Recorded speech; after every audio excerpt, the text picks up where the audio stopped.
webinar series. We have started this series as a policy research based input to the policymakers, basically looking at contemporary issues within the country and across the world. We are in a very, very uncertain, difficult time across the world. And just as an illustration, we have done 3 webinars on tariffs, and we are planning to do 2 more on tariff wars. And the next webinar on tariff wars, we are having Professor Jeffrey Frankel from Kennedy School, Harvard, to come and speak to us. The other issue, and many other issues, of course, but the other issue that is really perplexing us is the MSMEs. We at EGROW, and Professor Surender has been with us, have been doing lots of work on MSMEs. We did one recent study for SHM, which was quite widely received and accepted. Our young colleague, Professor Mohana, he has done a study on MSMEs in Kerala. We at EGROW believe, and Professor Surender and we have worked together, we believe that MSMEs are, after agriculture, the largest employers and the most potential employers in years to come. While many job losses are predicted because of AI and ML, and because of migration from agriculture to industry, we believe MSMEs is the forte which a young demographic country like India has to be prepared for. Therefore, when Professor Mohana completed the study, we were very happy and he agreed to come and make the presentation at EGROW. With this brief introduction of what EGROW does and how we position ourselves, I would now like to invite Professor Surender Kumar, who is well known to all of us. He is Professor of Economics, Delhi School of Economics, University of Delhi. He has been the Dean Faculty of Social Sciences, University of Delhi. He had been a visiting fellow at the University of Illinois at Urbana-Champaign and a senior JSPS fellow at the Yokohama National University, Yokohama, Japan. He also served as a director, acting of course for some time, Agriculture Economics Research Center, University of Delhi. Professor Kumar has been working in the areas of environmental and resource economics and climate change and energy economics. He also extends his ambit of research to productivity and efficiency measurement and applied econometry. He has co-authored 3 books, including 2 books by Springer and 1 book by Oxford University Press. He has 80 papers in important journals. He has been with us on climate, and then we did a study together on retrofitting. So we have been working together. Therefore, I say Professor Surender is familiar to our audience. With this, I hand over the session to Professor Surender to take the proceedings further. Professor, over to you. Yeah, thank you. Thank you, Professor Chansing. And as Professor Chansing said that MSME is an important area for the country. We know MSME is the second most, we can say, the employer in the country, or even we can say the first biggest employer in the non-farm sector. So the growth of the MSME determines the growth path of the country. And MSMEs, if in the terms of the number of the firms we try to see, that's the largest number. Means we can say around 98% of the firms in the country is this MSME category. So that's why the growth of the sector is, we can say, that determines the trajectory of the growth of the country. And the sector has its own peculiarities. And given this, we can say, the global uncertainties, in that situation, the growth of MSMEs, how this sector grows and how, means it becomes very necessary for the country to keep track how this sector is moving on. And keeping moving on, that's also a necessity. So for that, we have today Professor S. Mohanakumar from this Public Policy Institute of Kerala, and he has recently done this study of MSMEs in Kerala, especially in this post-COVID era, we can say. And that period is very also of interest. So now we can say, let's have to listen Professor Mohanakumar. Yeah, Professor Mohanakumar.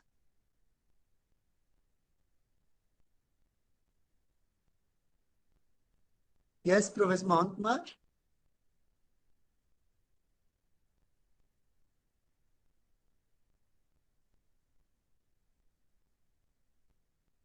Professor Chansing, Professor Mohanakumar.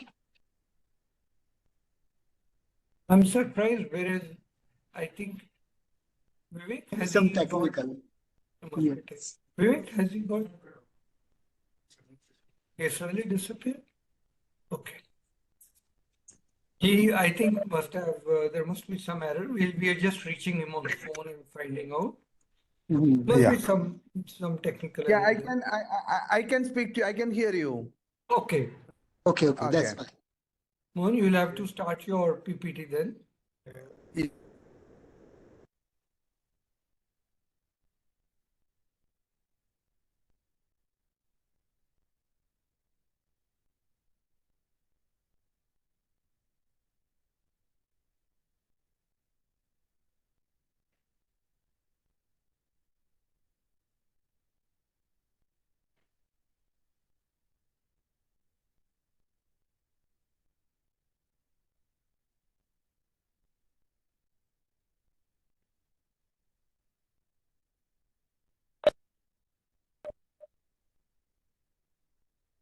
Thank you very much for giving me the opportunity to speak to the Charan. Am I audible to you? You're audible, but we can't see you. Yes. We can't see your PPT. Acha, PPT, there is some slag in the net connection that will be, I will get back to you very soon. You could send us the PPT. We will run it from here while you're speaking. Acha, that is possible. Okay. Yeah, yeah. Okay. Yeah. Okay. പക്ഷെ slide കാണാൻ പറ്റുമോ? ആ. അതിലൊന്നും കിട്ടില്ല. ഇവിടെ പറ്റുന്നില്ലേ? എന്താ പറ്റിയെന്ന് എനിക്ക് അറിഞ്ഞൂടാ. Charan, just hold on for a second. I am making some arrangement to make the slides visible. 1 second. Oh, Yeah. Give me 1 minute. Yeah.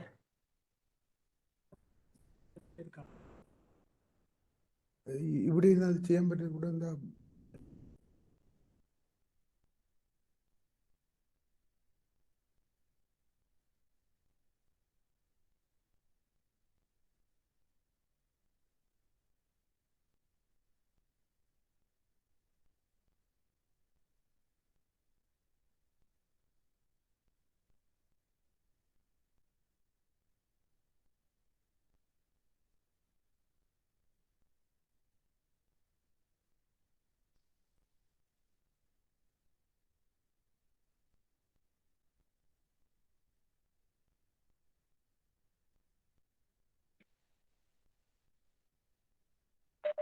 Charan, can you see my PPT now?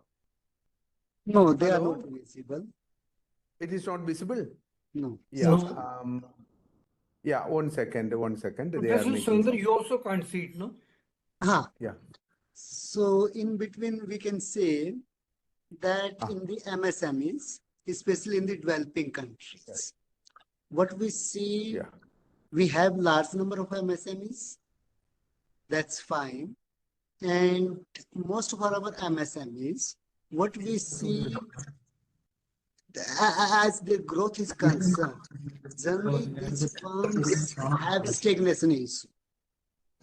We establish them, they remain in the operations, for a long time. And generally their situation is hand to mouth rather than having substantial growth in the MSMEs. And what we also see that in the MSMEs, the people, those who are initiating these businesses, their situation is not much more different than the workers. Most of them are getting, means this earnings from these MSMEs, they are not much different than the wage laborers. And in that situations, if they get the opportunity of better this wage labor, they even try to leave it. That kind of situations, what we can say in the Indian case, most of these MSMEs, we have their growth rate is low, they are stagnant, they hire, mostly their size is also very small. Most of them, they are run by their, you can say, this family labor. That kind of situations is there. And if we try to relate these MSMEs, if the growth rate of the country, so there what we can say, the number is fine, but as their number is large, so the growth of the country or the GDP growth in that sense, this value-added growth, it is linked to the growth rate of the MSMEs. And so here what we need to see is why there is this growth rate in the MSMEs, it's so low. And why these MSMEs means they're these people, those who are initiating this, they are not behaving like entrepreneurs. Why they behave generally as we can say the wage laborers in that. These are the issues we should think over that. And these issues means there we can say it's not only the supply side, but the demand side also, why this situation is there. And here generally what we say that the situation of the MSMEs, which means as remittance part, why this growth is low, generally what we try to see, we try to say that they remain small because of most of these government regulations. That part is fine, or we can say they remain small because they have lower growth opportunities. And when we say lower growth opportunities, again, we try to see the supply side of that. Means they are lacking in the capital, they are lacking in the resources, but the other side, demand side also needs to look into that. Because generally these MSMEs, they are not growing because they also observe that the market for their product, due to various reasons, they are generally also small. For example, say that if we talk to some small keeper and we ask him or her to join the formal system, then generally their questions remain what they will gain by joining the formal system. And when we argue that by joining this formal system, they may have better access to, say, this formal credit or other formal facilities. But the counter answer they will give us that they also not need much capital, much credit, because the market which they are working, that's also this. So that's why when we are talking about the growth of the MSMEs or the sectors, we should look into both the sides, the supply side as well as the demand side. Moreover, in the MSMEs, the third aspect, what we can say, is related to this modern technologies. These MSMEs, their cost of production is generally low, and their efficiency in that sense also we can say low, because they are not able to fully utilize these modern technologies. And that we can say one side, they are not able to utilize because their size is low. They are not able to harvest the economies of scale. So that's why they are not able to compete in the market. That kind of argument we can put on. But simultaneously, what we also observe that though they are in the business for a very, very long time, but they may be also lacking in terms of, we can say, this modern management practices. this means they also are lacking in this, say that not, means this, we can say this recent management practices, they are also not fully aware about the, this availability of the market due to various informational and market frictions in that. So this informational and frictions is one of the area where also we should look in. And simultaneously, what we can say that in this MSMEs, generally we try to see this MSMEs and the large industries as a separate, two separate categories. This interlinkages between these two, large and MSMEs, that's also should be looked into, because most of these SMEs, they also try to feed in for the large industries. There is this overlapping relationships. So when we are talking about these policy concerns, this relationship between large and MSMEs, rather than treating them separately, we also should have some means policy or say some guidelines on that. How this interlinkages between large and small or MSMEs, that we can strengthen rather than treating them separately on that. So more we can learn about this case from these MSMEs of Kerala from Professor Mohanakumar, and may I request him to please come in. Professor Mohanakumar, are you ready?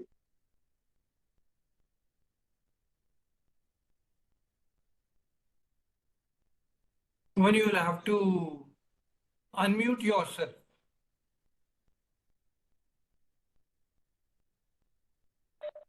Am I Yep. audible now? Audible? Yeah, we can hear you now. Yeah.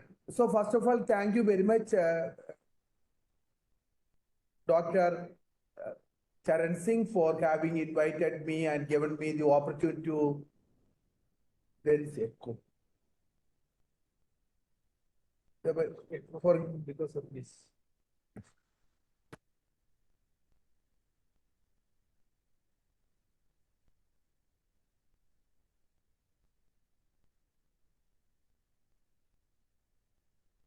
Mohan, you will have to unmute yourself. You have again muted yourself.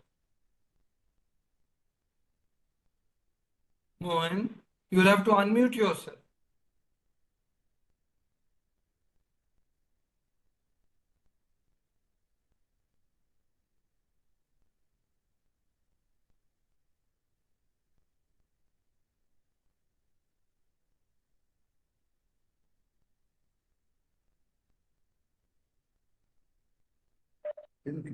ഇവിടെ സംസാരിക്കുന്നു Yeah. അങ്ങനെ സംസാരിക്കുന്നു Yes, am I audible? Yeah, you are audible now. Yeah, you know, what happens is, like I am presenting the status of MSMEs in Kerala. It's a post-COVID-19 analysis. What I'm trying to do in this case is we have done a primary survey of about 350 units, MSME units, selected from 3 districts in Kerala. These, okay. The MSMEs were selected. It to have a representation from different segment of the MSMEs.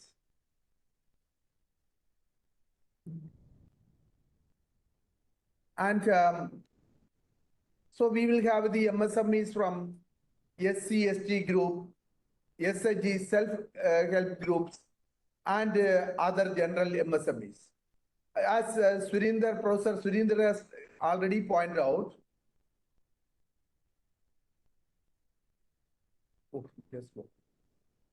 Professor Surender has already pointed out the importance of MSMEs in India.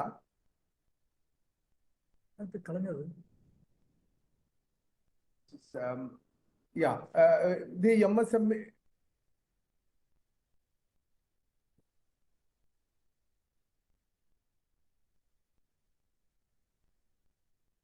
Yes.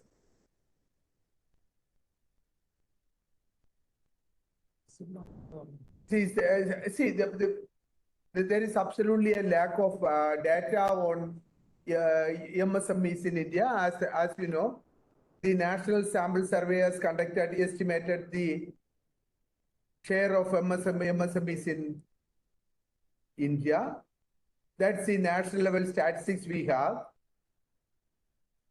But at the same, the total MSMEs in Kerala, 23.5 lakhs, that's about 99% are micro enterprises. And there is the proportion of medium enterprises is relatively very small. However, Kerala ranks 12 in the total MSMEs in the country. Udayan Portal 2022 reported 1.96 lakhs MSMEs in Kerala. And 90s.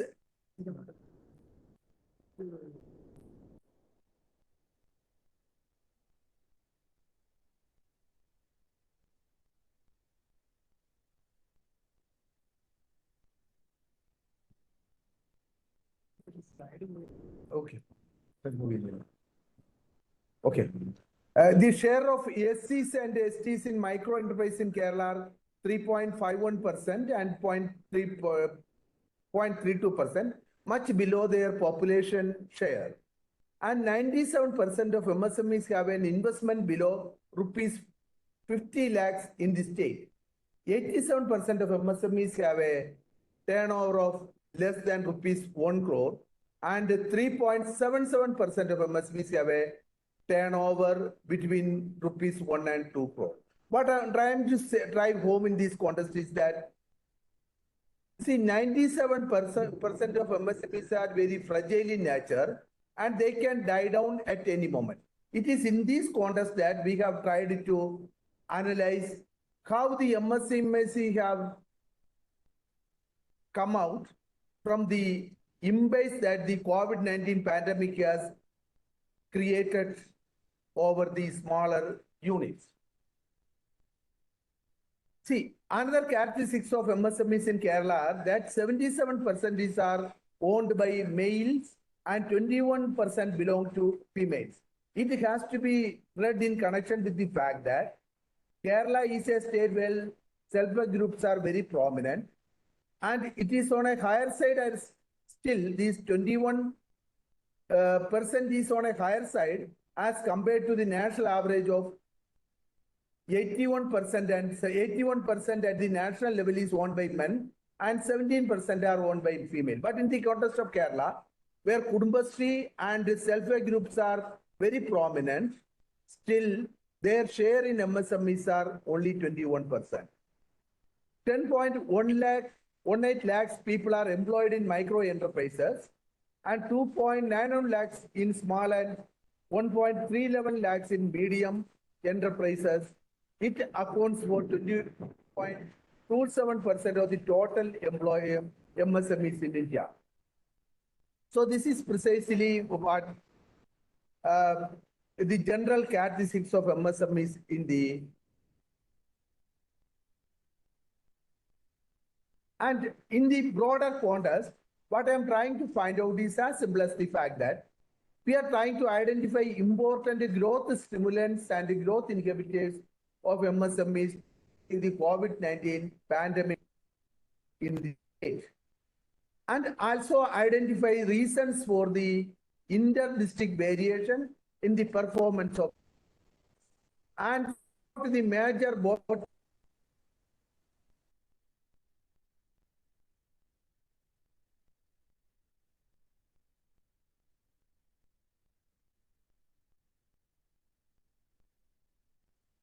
Identify factors that supported the revival of those MSMEs that had shut down during the COVID-19 pandemic. What are the strength and weakness of MSCs, and finally, we would like to suggest policy measures on the basis of the findings that we could arrive at from the state of Kerala. This I have already explained, and this is the picture which we have found out. So, in the total sample size of 322, Kozhikode, that the northern part of Kerala had 74 MSMEs. It is based on the proportional representation. Ernakulam had 144, that is industrial district in Kerala, and Trivandrum has 104. This is the distribution of samples in our study. So, pandemic and MSMEs response. See, based on the analysis, we have divided the MSMEs into 5 types. Type 1, modern technology, professional management, and working with hired labor. These MSMEs are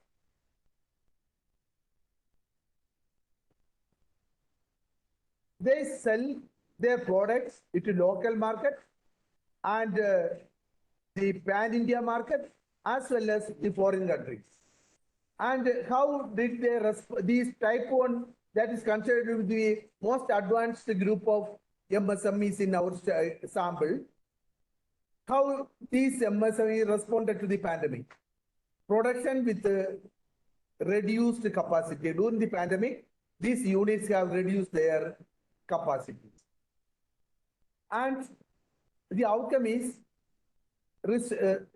these industries, because of their advantage in mobilizing capital, they could easily resume to the pre-COVID-19 scenario after 2022. There are type 2 industries. These are modern technology with the professional management. In this case, it is similar to type 1 industries. They also work with hired labor, but diversified it to sustain in the market. These type of industries are not as big as the and specialized one like type 1. So to survive in the market during COVID-19, they had diversified the production.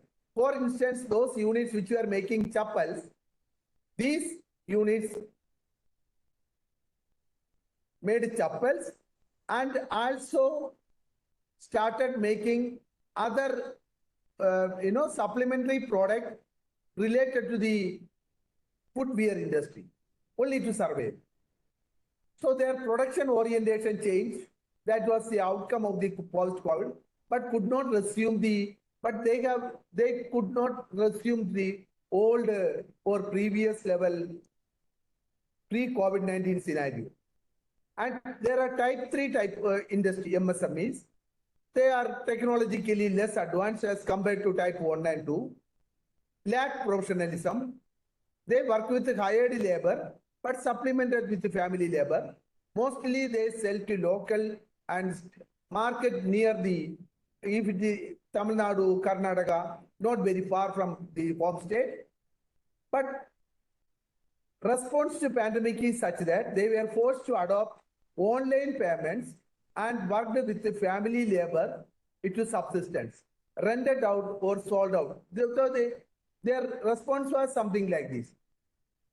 Some of the units could not sustain and they rented out. Some of the units sold out the units as they found it. And management changed, that also go, or continued with the reduced level of outcome. They wanted to survive, say they asked the hired laborers to go and only the family labor survived. Even within the family labor, able-bodied people with some kind of technical education, they tried to get job outside the industry, and others aged people survived the MSMEs. This is what the COVID did, but their scenario has not changed. Why I'm trying to do, trying to bring home in this case is something like this. These industries have a different outcome. Like type 3 industries have not come back to the pre-COVID-19 situation, but they survived. Type 4 is technology very is least advanced, and they are with traditional mode of production. They serve only to the local market. And these industries, because their response to the pandemic was something like they were unable to survive and gradually lost part of the initial finance capital. They lost their capital. Part of the family labor shifted to other employment like type 3. Little scope for further borrowing. As they tried to borrow, they could not borrow. And they could not make further investment to survive in the COVID. They could not take up the challenge of COVID-19. So they become partially functionable to float in the market, substantially reduce their capacity, unable to restructure the production base. So they are, and there are type 5 units. These are all Kudumbashree, women-headed, subsistence level production and work with the bank loan, and their capital investment is mostly borrowed. So it incurs investment. They served only to the local market. But as a result of the COVID-19, units have completely closed and shifted to other employment opportunities. And as a result, these women as a group became deeply indebted and they became indebted and sold their petty assets to pay off the debt. They closed down as market was captured by other Kudumbashree units or MSME units. So, to theorize, I am, Charan, I can take some another 10 minutes. Charan? Yeah, I think, yes, because Mr. Shachindra Nath has to leave by 5. So we should Okay. leave some time for him also. Sure. I am, Another see, 5 minutes? 5 to, yeah. I am just sharing this. See, it will put it, the theoretical part of the stuff is something like this. See, the finance capital with which the MSME started, and they have turned that means the borrowed money or the own capital, which they converted into productive capital and converted it into assets like a finished product. This finished product has to be sold in the market, and part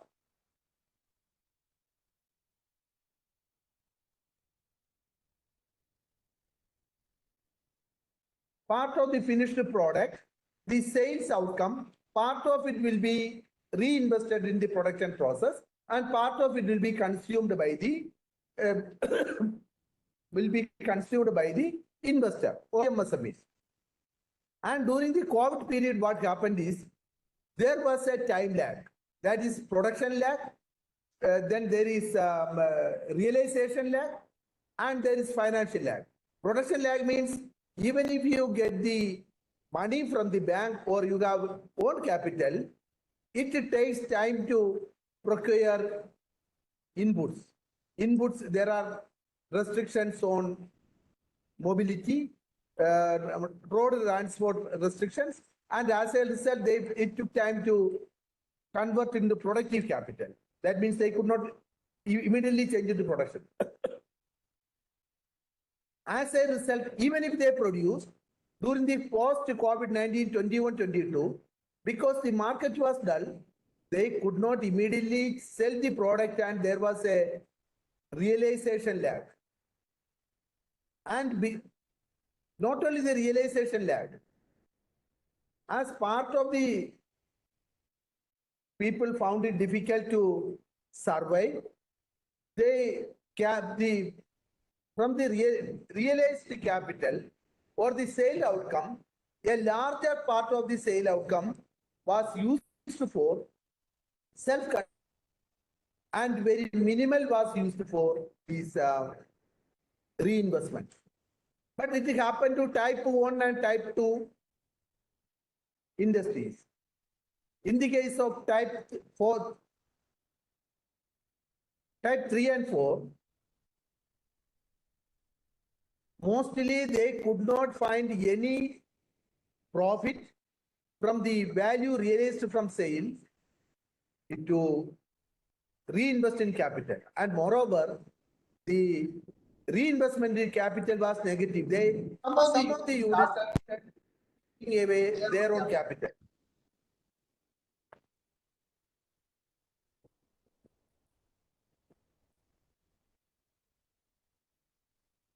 So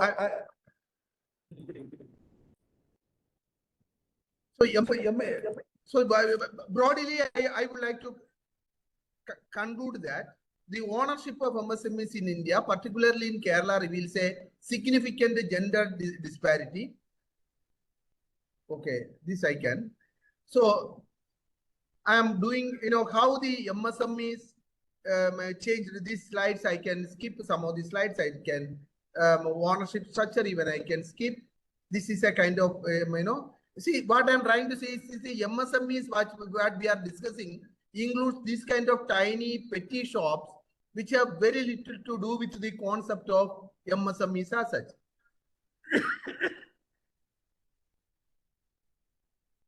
And see, look at who is running the MSMEs. In the age group, in our sample study, this is broadly the structure of MSMEs, and we found 20 to 30 age group MSMEs who are very able to adapt to the newly emerging situation like online shopping and all. Only around 3% of the people are in the age group below 30. And in Ernakulam district, in another district that is the major industrial town, almost 1% percent of the owners are in the age group. And Kozhikode, there was none. In the another northern part of Kerala, another sample district, there was none in the age group. That means between 40 to 65% of the people, managers of MSMEs are in the age group 45 to 60. And the problem with the age group is they are unwilling or quite reluctant, or their adaptability to modern system of online payment, procurement through online are rather difficult, and therefore they left the business during the COVID period and they did not come back, but their units are registered units and still enumerated. And look at around 20% of the units in Trivandrum district, that is another prominent district, and 8% of the districts in Ernakulam, industrial town of Kerala, industrial capital of Kerala, and around 18% of the above the age group 60. This is the management structure of MSMEs in Kerala. And from where is the professional, are the MSMEs professional? See, look at, they manage with one fund. That is why 97% of the MSMEs have a capital investment less than 1 lakh rupees, are very meager capital. They are mostly working with one fund, and 45% of the, roughly around 55% of MSMEs in Kerala on an average are working with one fund and with no borrowed fund. And another 5 to 10% of the MSMEs work with the friends and relatives, and less than 2% of the MSMEs work with the borrow from, they borrowed from professional money lenders. Scheduled commercial banks have lended out into MSMEs less than 23%. That means broadly around 75% of the MSMEs in Kerala, that will be the picture outside as well. I believe that they are working with the, one fund or borrowed from professional money lenders or friends. See, this is our interview. So major findings I am saying. Many MSMEs in Kerala survived the pandemic but faced a significant drop in turnover and investment, with many on the verge of the closure. Government support, how it come?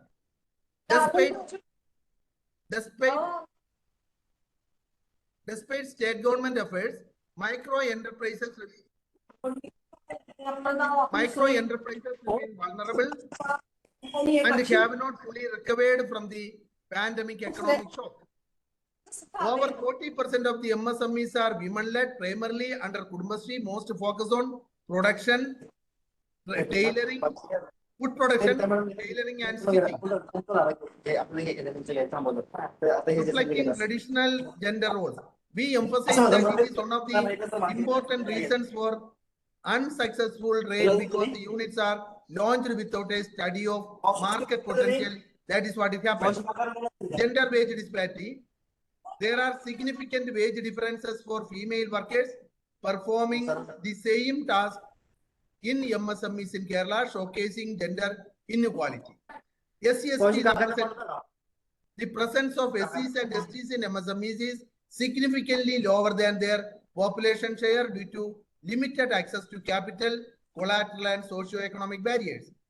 Aged entrepreneurs. Nearly half of the MSMEs are managed by middle-aged or older entrepreneurs, many of whom struggle to adopt to emerging technologies, especially in digital transaction, leading them to either sell or lease out their enterprises. I will see how the pandemic impacted MSMEs differently based on the products, and MSMEs are classed into 13 groups of analysis. Severe impact: agro-based, food-based and handmade paper, fiber industries, electronic and electric products experienced severe production disruptions during the pandemic period. That means they could not even come back to the pre-COVID-19 scenario. Lesser impact: food processing, paper products, rubber, plastics, and the earlier one was handmade paper, and textile unit faced relatively less impact, partly due to increased demand for items like paper plates, rubber gloves, and textile during the COVID-19. The women entrepreneurs face this problem. The food processing sector, largely managed by women, reported around 20% impact on production and turnover across sample districts. So what I am trying to say is that, so this is the picture and distribution response to pandemic event, that is financial, see how the MSMEs adapted to the situation. So MSMEs significantly reduced wages with cuts ranging from 22% to 35%. MSMEs displayed delayed rent payment. Most of the MSMEs are working in rented building, and loan repayments, rescheduled bank loans, and halted workers' social security benefits, affecting employees, especially those in units with hired workers. Issues included raw material shortages, lack of buyers, production delays due to transport restrictions, and technical difficulties with machines. Working capital shortages: 90% of MSMEs and in Trivandrum, 40% in Ernakulam, and 25% in Kozhikode district could not meet working capital requirement, which on an average around 25% of the delay by MSMEs dropped down because they could not meet the demand for working capital. 23% of MSMEs in Trivandrum and 27% in Ernakulam lacked funds for productivity boosting technology. MSMEs struggled with the creditworthiness. As the MSMEs went down, they could not find, the banks refused to give them loans during the crisis period, and competition and cost, high GST rates, and brand loyalty made it difficult for MSMEs to compete in the market with the large industries. So I'm closing it down. This is our theme for primary survey, and see, the source of raw material also makes a lot of difference. About 48% of the MSCs, this is the backwardness of the MSCs that invade oriented. They procure their raw materials from the local market. That has many disadvantages, and only less than 2% of the MSMEs procure from the outside India. So the MSMEs are very traditional industries, and they mostly, it is to a great extent comparable to primary agriculture sector. They buy raw material from nearby shops and villages and start producing. And even from the other districts, less than 20% of the MSMEs procure raw materials. There is no scale economies for the MSMEs, as Surender has rightly pointed out. So what are the problems they face in procuring raw materials? Enterprises established before the 1990s faced serious challenges due to outdated machinery and aged managers. Younger generation are less interested. Similar like same thing like agriculture in MSMEs due to low pay and underutilized education. MSMEs struggle with inadequate infrastructure, including irregular power supply, lack of technology, and poor water supply, which impact long-term viability. Credit sales issues. MSMEs often sell on credit with periods ranging from 30 days to 6 months. It increases the realization lag, forcing MSMEs to borrow at high interest rate around 36%. Is my phone call is coming? Just see whether this input market problem. MSMEs are high raw material cost, Yeah, poor Dr. quality. Mohanakumar. Yes. So because Shachindra Nath have a flight at 5, we can Yeah, I continue. am closing it. I am closing it. Yes. Yes, I understand. I am closing it. Yes, this is my last slide. So there are several such issues which I would like to. This is a kind of industrial estates where the MSMEs run. Is one of the major industrial town in Kerala. You know, like they are even unable to come. The vehicles, with trucks are unable to commute. That is an important issue which they have sorted out. These are all other issues which I'm just showing the way they know. These not even managerial issues are there. And revival strategy MSc post pandemic phase. I am closing it.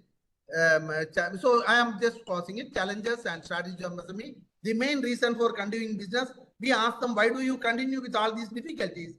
Continuing business despite low profits was the expectation of a better future prospects, particularly in certain districts, followed by many entrepreneurs continued due to a lack of alternative occupation because they have no other alternative occupation. They are aged people with 50% in Ernakulam, 43% in Thiruvananthapuram. Despite challenges, many MSMEs emphasize their social and economic responsibilities. Employment generation was heightened as core responsibility. This is in line with, yes. So I am closing it now. Yes. Okay. So thank you, Professor Mohanakumar. And So yes, now I am closing. Thank you very much. I think I have, I could, there was technical snag in the whole process, but we I can think talk more later. Yeah, sure. Thank you very much. Thank you very much. Thank you so much. Thank you very much. Yeah. So now I invite Mr. Shachindra Nath to please come in and comments on the report. Thank you, and I'm extremely sorry that Mr. Professor Mohanakumar had to be rushed, and he definitely should continue with presentation and more insight about the research which he has done with respect to the KDRA's MSME sector. Just as a small context for audience, I'm founder, vice chairman, managing director of EGROW Capital. This is an entity which was set up around 6 years back. We have grown post-pandemic. We are a lending institution. Post-pandemic, we have grown very significantly, starting from zero over a period of last 3.5 years. We have grown our loan book to 12,000 odd crores, and we are India's dedicated MSME financing company. We operate across the length and breadth of the country. We don't operate in Kerala as of yet. One of the reasons why we don't operate in, and we have, first we have, out of the 12,000 crore of loan book, we have serviced the need of credit for almost 2 lakh plus MSME customer. We operate in south in the states of Tamil Nadu, Telangana, Karnataka, Andhra, and in north we operate in Rajasthan, Gujarat, Maharashtra, MP, UP, and some portion of Punjab, and now we're expanding in Uttarakhand and as well as Odisha. You might be surprised that an entity which is growing at such a phenomenal pace, why it is not in Kerala. So we are in adjacencies. So very recently I was in Coimbatore. I went to Palkad for some religious purposes. So Coimbatore to Palkad when I was traveling. So you moved from Tamil Nadu to Kerala. And then I realized that our data-led credit analysis and why why the Kerala as a state has been excluded from our universe of operating MSME financing. And it's so incidental. Then when I was listening to Professor Mohanakumar, Yeah, there is heavy rain with the thunder and lightning. That's why, from 2 o'clock in Trivandrum. That's where I am sitting there. Yeah, please. Yes, please go ahead. I am here. Hello. Yeah, yeah, yes, please. I was saying that Audible. See, there is heavy rain going on here, thunder and lightning. Trivandrum. Yeah, Heavy rain. Professor Mohanakumar, let him complete. Yeah. so. One of the things which we realize and what definitely correlates with respect to the MSME, what you would see purely from a credit side, Tamil Nadu is one of the states where there is very heavy credit penetration. So we do analysis of under penetration of credit and over penetration of credit. While the credit, which is on deserving need, we have a 1 lakh crore of total, $1 trillion of credit gap in India, 100 lakh crore. And the state of Tamil Nadu is highly penetrated. Most of the mainline lenders of MSME financing are so over concentrated in the state of Tamil Nadu, then in the state of Rajasthan, and gradually now it is moving to a state of UP and MP. The reason for that is, as what Professor Mohanakumar said, unless the state or the government don't focus on the core infrastructure, which is required for small businesses to prosper, how can credit can happen? The states which have focused on, states which have believed that the employment generation in their state is a function of growth of MSME, and then they provide the basic necessitated infrastructure, MSME prosper. What does that mean? Basic necessity infrastructure is road, power, law and order, and then creating local linkages and marketplaces so they can prosper. You would be surprised to know that the Kerala as an state is one of the largest lending portfolio on the gold loan side. Most companies in India are from state of Kerala. Whether it is Muthoot or, Manappuram, all of them have prospered and grown in gold loan businesses from the state of Kerala, and then it became a national phenomenon. Because the consumption demand, especially uh, at the bottom of the pyramid, is being serviced from the gold loan. But when it comes to the MSME financing, it doesn't happen. If you look at the reverse of that, and Professor Mohanakumar also should study that. So, for example, Government of India has a credit guarantee scheme. In your report, you have talked about the availability of Mudra, and in spite of Mudra, small businesses are not getting loan. So, if you look at the state of Tamil Nadu, the credit guarantee scheme of Government of India provide up to 75% of loans to MSME guaranteed by the CGT MSME. The state of Tamil Nadu actually adds to that guarantee and say any lender in their state, when they lend, they add 10% more guarantee. So this is an example of how a state is facilitating that. So there are two parts to it. If you look at pure credit, is definitely needed for health and prosperity of small businesses. But you would appreciate that credit can only be done by financial institution, whether they are banks, NBFC, or anyone else, when that credit, when given, have the capacity to be paid back. Because finally, lending money is not charitable, because all the lenders, banks have to return their money to deposit holders, NBFC have to return their money to their lenders, and the shareholders have to finally be generated some return.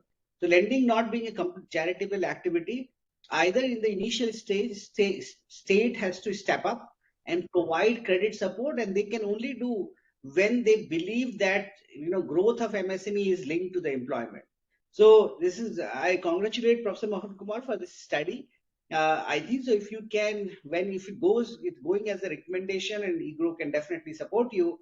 I think so. What would be really helpful if you can also populate that if MSME in the state of Kerala have to grow, what would be the potential of more employment generation through the growth of MSME, and what states should do in order to enable MSME to be more sustainable, and how credit flow can happen in the state of Kerala. Thank you. Thank you, Mrs. Nirana. So Mr. Mohanakumar, should you like to say anything or should take some questions from the Yeah, we audience? can take questions and to the respondent, like we have done a detailed survey of analysis of this data. Half of the more than half of the slides I could not present. It would have been more Obviously. illustrative. And but what happens is that see the type of MSMEs with less than 10% of the MSMEs could manage borrowing from the institutional government institutional lending sources like scheduled commercial banks or other regional banks, and those MSMEs which do not want to go for bank loan because they wanted to just sustain the business, either they are aged people or they don't want to expand the business. So this goes against very ethics of the MSME concept. Like they want the units to die down along with them. This is what we have experienced. And most of the about 40% of the MSMEs run by Kudumbasri units, they have a life expectancy of less than a year. They take the loan, start the business, and within 6 months, mostly is an extension of the sexual division of labor. Mostly what women does at home, that is what they do it in the MSMEs, and find it very difficult to survive. So we need to have MSMEs have a problem of they don't have market related information which unit they should start. When Mudra loan, that's why the bank managers are unable to provide Mudra loans to these MSMEs because they know that MSMEs are going to survive. Yes, we can go for questions now. Yeah. So questions from the audience, should we take? Professor Chansi? We can, but I had a quick question for you, Mohan. Yes. As Mr. Shachindra Nath also mentioned, what is the support that the government of Kerala is providing to MSMEs and specifically to those industries which are very specific to Kerala? Fisheries, rubber. Are there any specific subsidies, supports, credit guarantees being provided, or they are not even conceived? Guaranteed even some special infrastructure facilities for these specific industries, Like fishery or clusters. rubber or boat making, these kind. Like clusters, like Bangalore has a Clusters, yeah. famous Pina, which is a cluster based, and in Pina you have almost everything being produced. So I was wondering if Kerala has provided such MSME economic zones to encourage. Yeah, can I answer it or should I take the questions, everything, all the questions together? Should I answer it now? Yeah, so you just answer in that. Like first. for certain side, yes, government of Kerala is very proactive, and it has become in the in the MSME ecosystem. Kerala is ranked as one of the best performing states in India because the number of MSMEs coming up in the state is much higher than in the past. Very recently we have done a study on strikes and lockout. There are the laborers are very disciplined and they get skilled laborers. All kinds of things are there. But the issue is something different. Issue is something like the MSMEs do not want to expand their business, and they want to continue and sustain with what they have now. It is a subsistence sort of business which they want to run, more or less similar to what agriculture farmers do.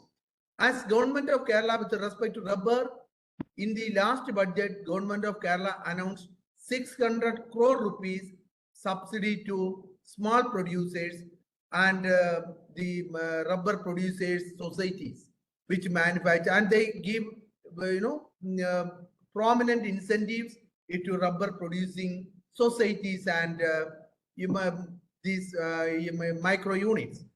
But it is extent, after all, a unit cannot sustain only with the subsidies. It has to find market, it has to compete in the market. For that, it has to be technologically advanced. That, to a great extent, in the case of more than 60% of them, it doesn't happen. Yes. Thank you, Charan, for your question. Yeah. So from the audience, if there is any question, we can take couple of questions together and then Professor Mohanakumar may address this. Good evening, sir. May I ask? Yeah. Yeah, please go ahead. Hi, I'm Ankita from Punjabi University, Patiala. I'm a research scholar.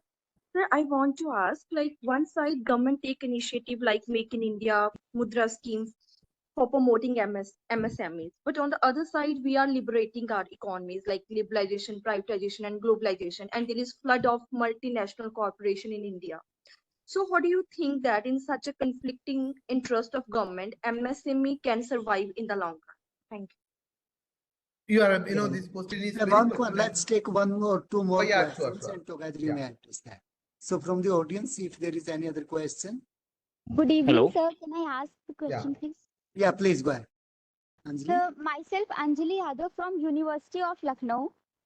And sir, I just want to ask that for the research purpose, which financial variable should be taken into consideration for the to analyze the growth of MSME across Indian states?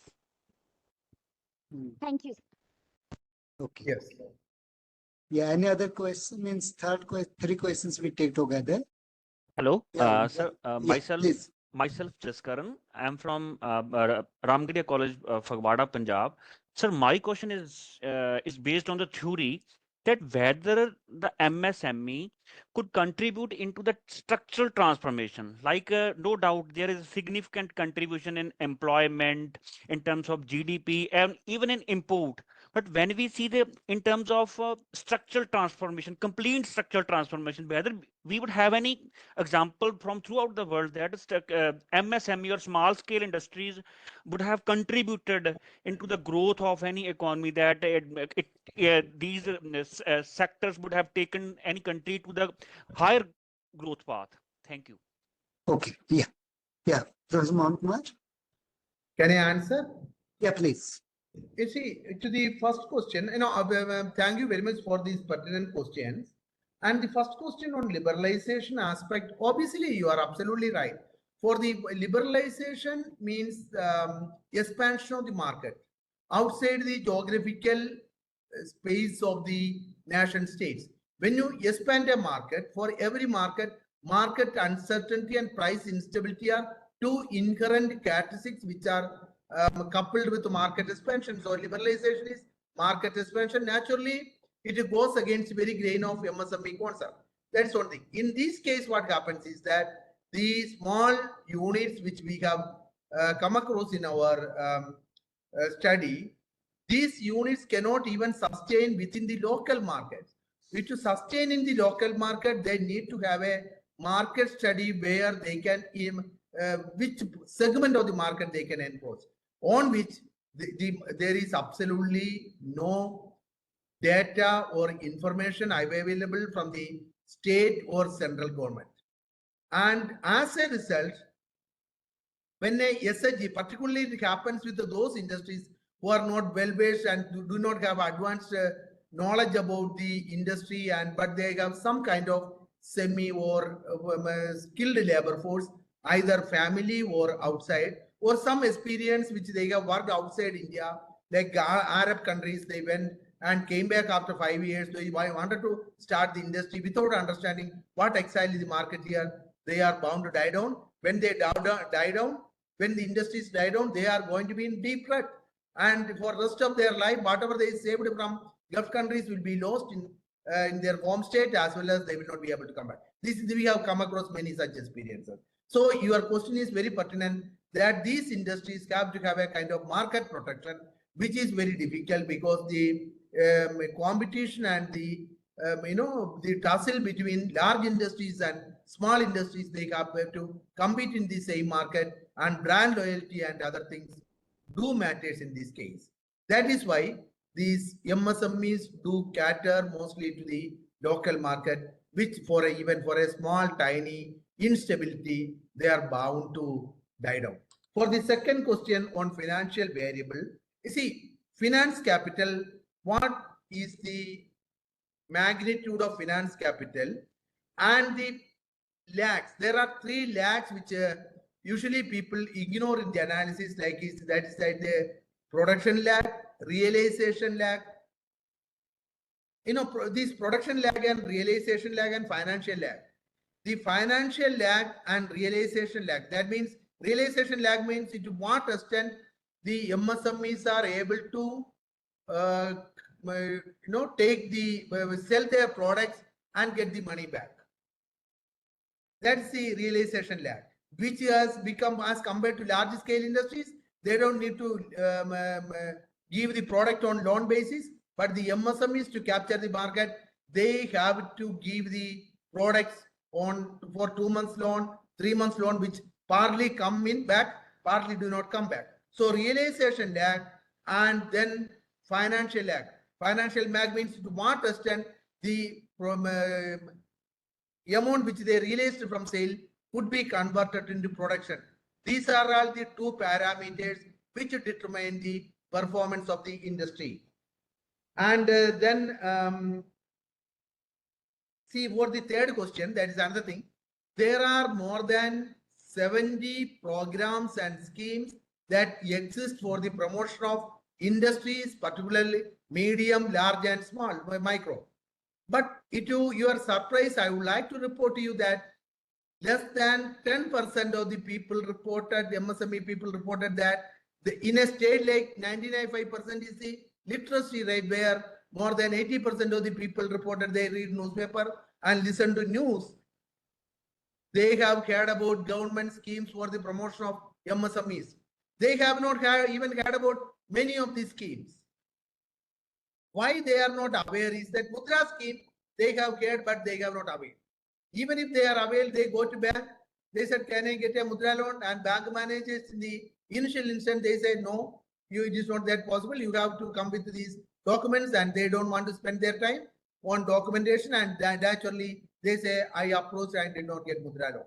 But 90% of the people reported that around 70%, 70 to 80% of the schemes which are meant for MSMEs, they have not heard about at all. Forget about availing it. This is situation. I think I have answered these questions. Yeah, thank you, Prof. Mohanakumar. So, is there any other questions from the audience? Okay. So, Professor Mohanakumar, thank you so much. And Professor Shachindra, there are a few questions in the chat box. Okay. Yeah. And they're quite good. Okay. Yeah, Professor Mohanakumar, should I read out those questions? Kindly read out. Yeah. So first, these questions are from Kripa Sankar. They say that as per budget, interest aversion scheme announced for MSME. And related to that, his questions are, is MSME taking loan for implementation of energy efficiency? What are the approach of government to take to implement it?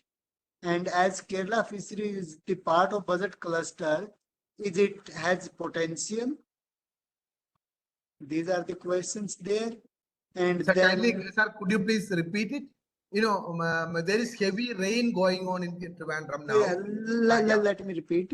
First, his question is MSME taking loan from implementation of energy efficiency? In your study, what are the approach of the government to take to implement it in the Kerala about this interest submersion schemes, which was announced in the budget? And the third question of her is Kerala fishery a part of the budget cluster? Is it has any potential? And similarly, from the Anjali Kumar, there is one question. How can MSME sector be further integrated in the global value chain and increase the participate to export market? Yeah. You see, like to start with the last question first. See, it is rather difficult. As of now, as I said, around 98% of MSMEs, even micro units, we can have further classification, like their investment is less than, less than 10 lakh rupees, 5 to 10 lakh rupees they have. These units are meant to serve the local market. they have captive buyers, and their purpose is survival and subsistence. And large and medium industries, to an extent they can think about global value chain, but become a global value chain, they have to a certain extent, they have to be aware of where the raw materials come from, where the markets are, which they are not interested at all.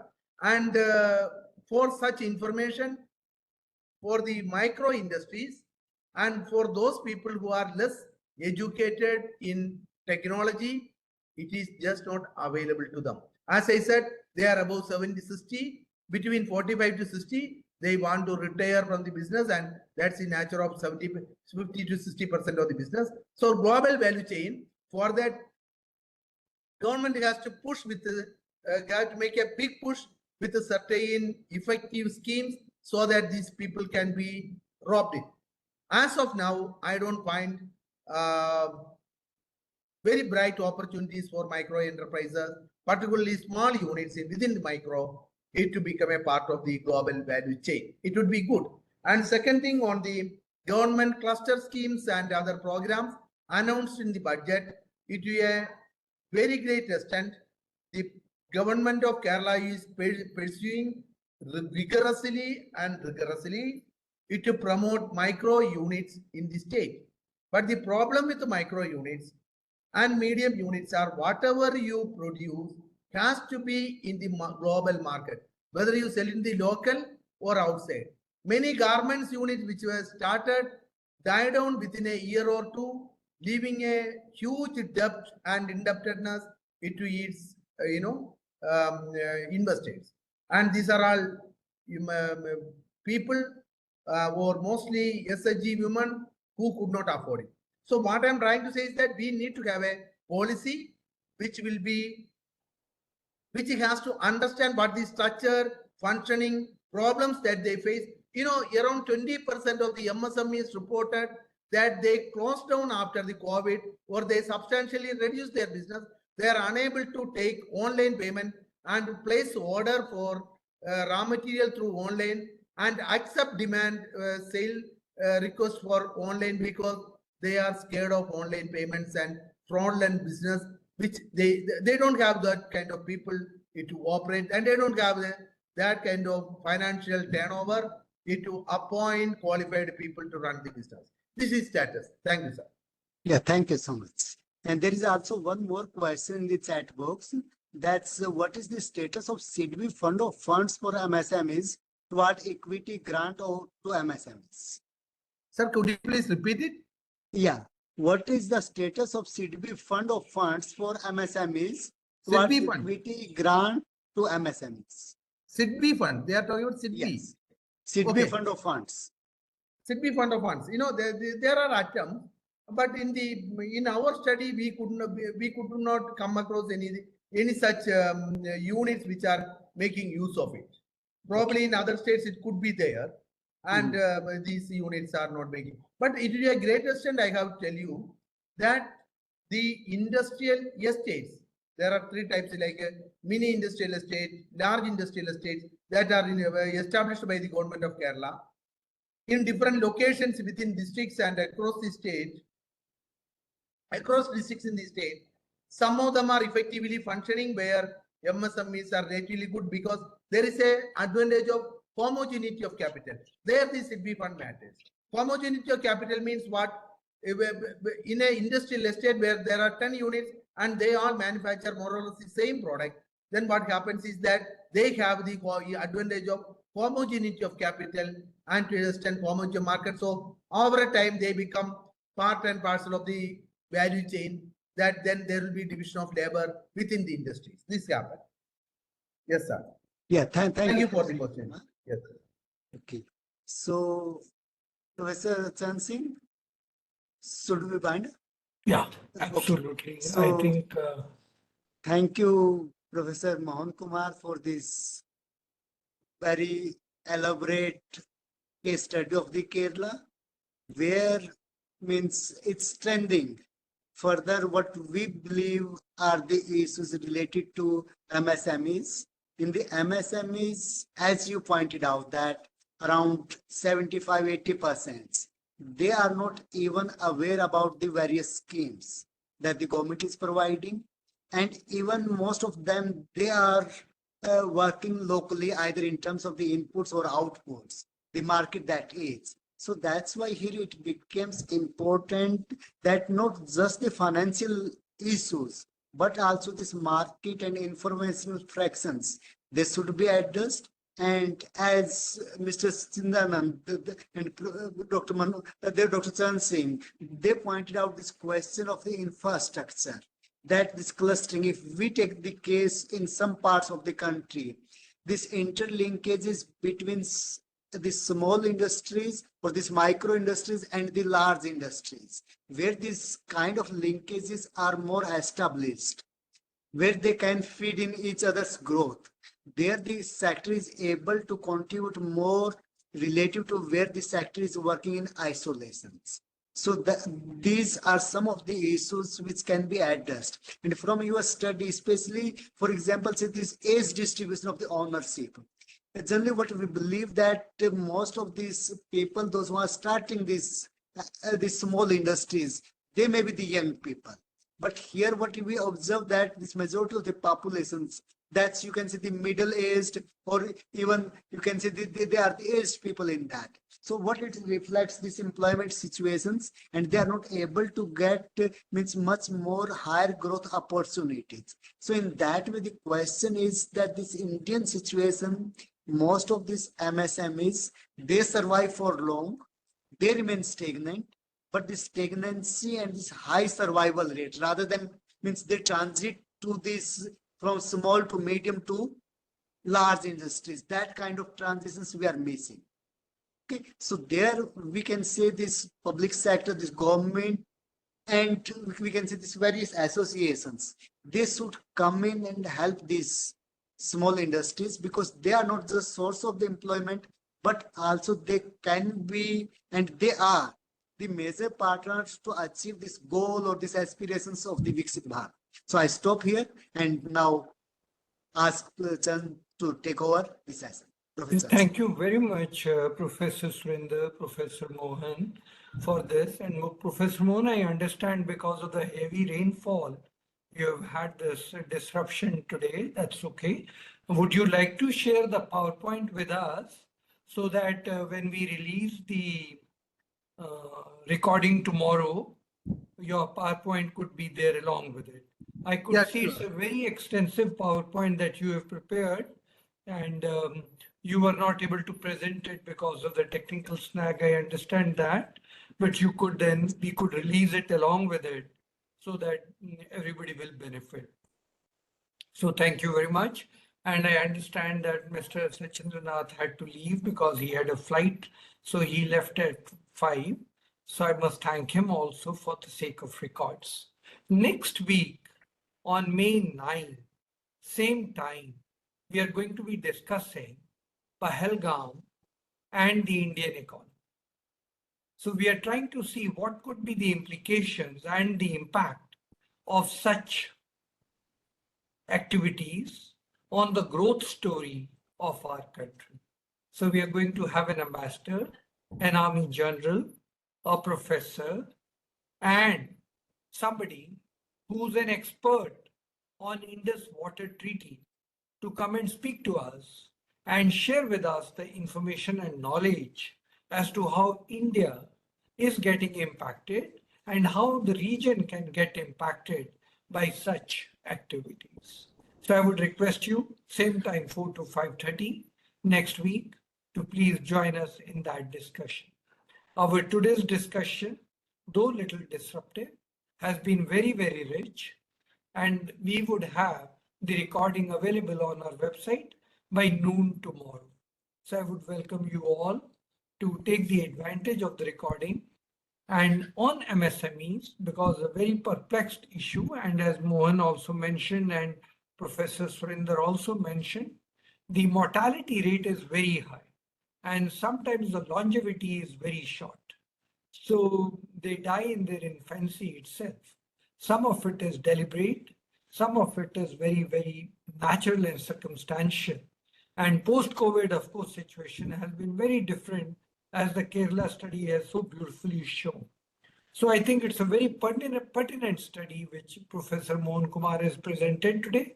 I think it will be relevant for many of us as case studies or as studies to quote and refer wherever we go and make presentations or we attempt analysis on MSMEs.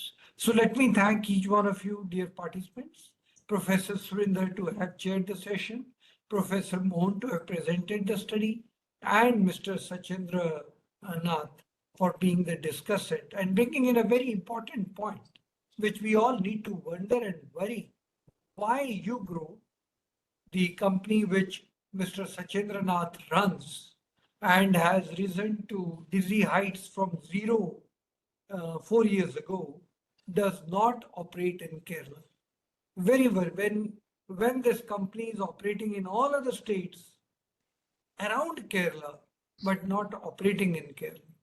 So I think that is another thought for Professor Mohan, because he is in the Public Policy Research Institute, that why should such institutions avoid Kerala? With that, let me conclude for today and look forward to next. Thank you. Thank you very much. Thank you.